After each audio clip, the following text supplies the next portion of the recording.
ஒரு சில சிஸ்டர்ஸ் வந்து பார்த்தீங்கன்னா, "சிஸ்டர் உங்களுக்கு வெயிட் லாஸ் தான் ஆயிருக்கு. ஃபேட் லாஸ் ஆகல. ஃபேட் லாஸ் வேற, வெயிட் லாஸ் வேறன்னு சொல்லியிருந்தீங்க." அது உண்மதான். எனக்கு வெயிட் லாஸ் தான் ஆயிருக்கு. இன்னும் ஃபேட் லாஸ் வந்து கொஞ்சம் தான் ஆயிருக்கு. இன்னும் நெறைய நம்ம பண்ணணும். ஃபேட் லாஸ் பண்ண வந்து பார்த்தீங்கன்னா, நம்ம நெறைய ஒர்க் அவுட் பண்ணணும். நம்ம வந்து 3 சிசேரியன் பண்ணி தான் நமக்கு பேபி டெலிவரி ஆனுச்சு அப்படிங்கிறதுனால, ஒர்க் அவுட் வந்துட்டு ஓரளவுக்கு தான் பண்ண முடியுது. ரொம்ப ஹெவியா பண்ண முடியல. கண்டிப்பா நான் வந்து என்னால முடிஞ்ச அளவுக்கு நான் வந்து ஒர்க் அவுட் பண்றேன்.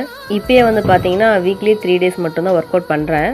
பார்க்கலாம். நான் வந்து ரெகுலரா 1 ஹவர் வந்துட்டு ஒர்க் அவுட் பண்ண ட்ரை பண்றேன்.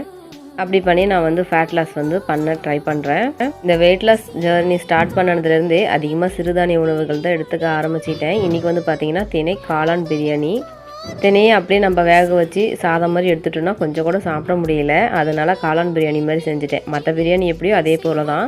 மத்தவங்களுக்கெல்லாம் வந்து பார்த்தீங்கன்னா, நம்ம ஒயிட் ரைஸ்ல காளான் பிரியாணி செஞ்சு குடுத்துட்டேன். குழந்தைங்களையும் சாப்பிட வச்சு ஸ்கூலுக்கு அனுப்பி விட்டுட்டேன்.